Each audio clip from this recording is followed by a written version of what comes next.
Everybody you know has to hear this. Everybody you know has to hear this. Send this video, share this video, email this video, tweet, retweet, Instagram, send links. You have my permission to send this to everyone because you could be saving a life if you do. What's up, everybody? Mike Dolce, four-time world MMA trainer of the year and your most trusted health advocate. For the last few weeks, I've been speaking openly and passionately about the need to address the obesity epidemic as the coronavirus continues to surge. Now, if you want to hear more about this, make sure you subscribe to this channel. Bang, bang. Give this video a thumbs up so I know you're there and I know you care. Now, some of you, not you, the cool people, but some of the loud minority in our community has tried to get me canceled, accusing me of all sorts of evil, nasty things simply because I said, if you wear a mask and don't tell people to address their obesity, their health issues, to start exercising and eating better, then it is you who are a science denier. Because we know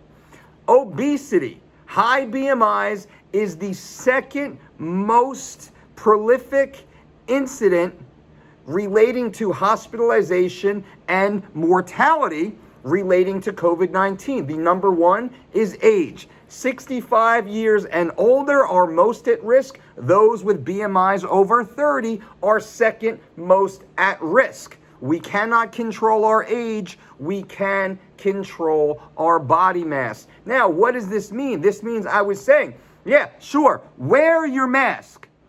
But if you're wearing a mask, make sure you're telling everybody out there to get your weight down. Start losing weight. Drop your weight. Get that weight down right now, because we know, and the studies are now coming out to support what Uncle Mike has been saying since day one, but loudly and vocally through social media for weeks. The U.S. obesity epidemic could undermine the effectiveness of the COVID-19 vaccine.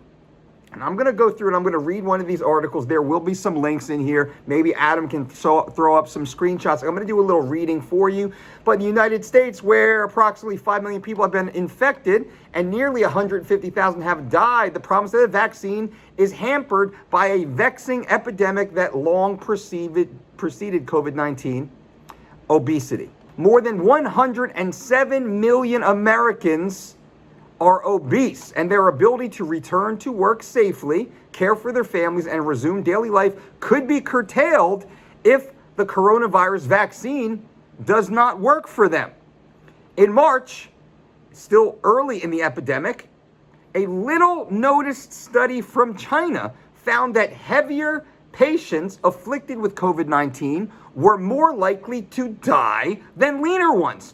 Why were we not told that? Why has the media not been talking about that? Suggesting a perilous future awaiting the United States, whose population is amongst the heaviest in the world.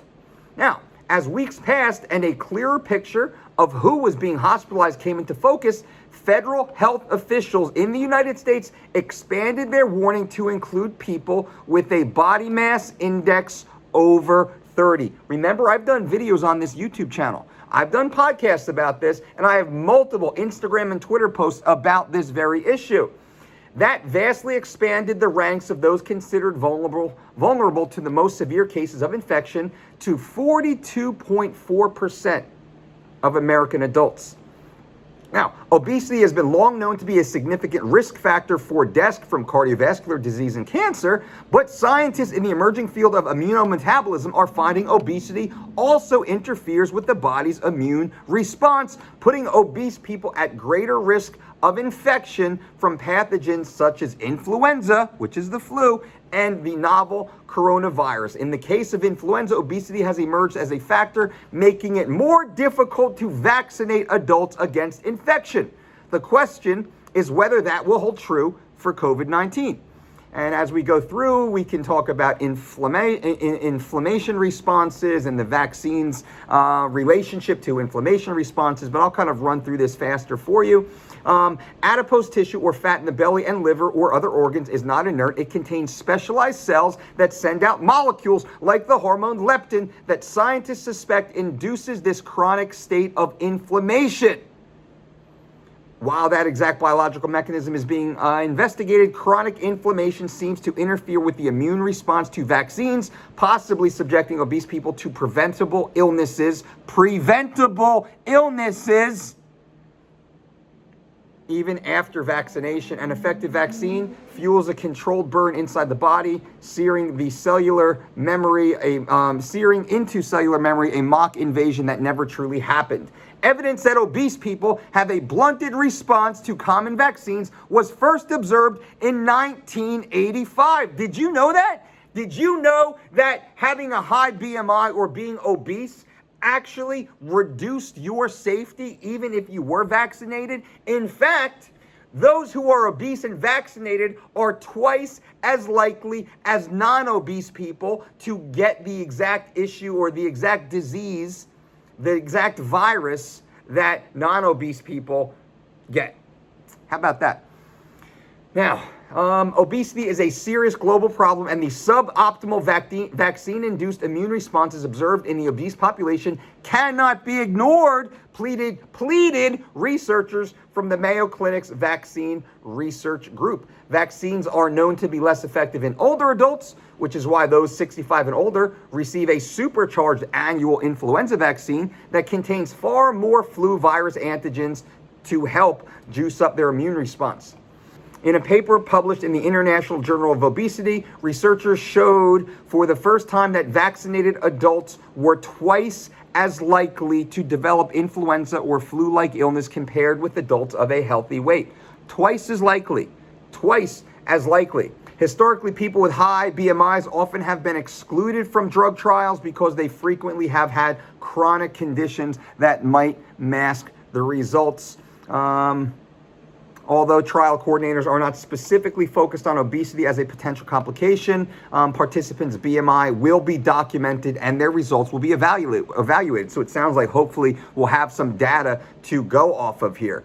The influenza vaccine still works, they says, in patients with obesity, but just not as well, like twice as not as well. So, guys and gals, this is a quick little video. What I wanted to say, number one, is Uncle Mike was right. You've heard me screaming about this, yelling about it. Some of you actually tried to get me canceled, tried to get me banned, tried to get me kicked off social media. Didn't work. Although some of these very posts were taken down. They were taken down because it, quote, offered misleading information about COVID-19, and yet I'm correct. Right? I'm correct. I'm the right one here. It took weeks and months later for the media to report what the doctors have been researching, but Uncle Mike and my grand old common sense knew this from day one. The average person who dies of COVID-19 is 80, but the vast majority of individuals who are hospitalized outside of age is those who have high BMIs. Do you have a high BMI? Isn't it time right now that you start to think about this? That you start to drill down into your own health. You start to walk under doctor's supervision. You start to eat better under doctor's supervision. You start to make every lifestyle change possible under doctor's supervision. And the idiots out there, the social justice warriors trying to cancel me, were like, Dolce, you're talking long-term solutions. Wear a mask right now, buddy. Wear a mask right now. That's the short term. That's what everyone needs to be doing. I said, bullshit. We've known about this since March, April, May, June, July, August. That's 6 months ago. 6 months ago, if you lose 2 pounds per week,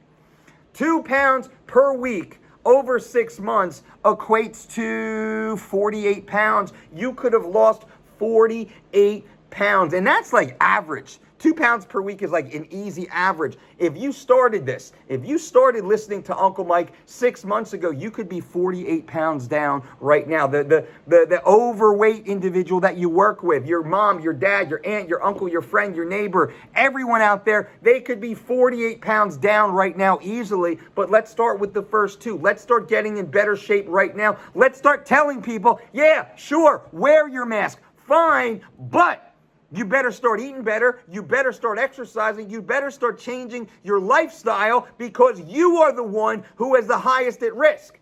You are the one who is at highest at risk. That's the issue here, and the American public, by and large, enables this. The media ensures this because they market this, and the medical experts out there don't fucking care. They don't have a fucking clue because they're the ones getting paid. You hear none of them talking about that. Not Dr. Birx, not Dr. Fauci. I haven't heard one, not the Surgeon General. I haven't heard one medical expert say anything about obesity, about diet, about exercise, about proper nutrition, about stress management, about proper sleep. Nobody has talked about reducing body mass. Nobody has talked about getting your BMI from 40, 35, 30 down into the safe, healthy, normal area of the mid-20s.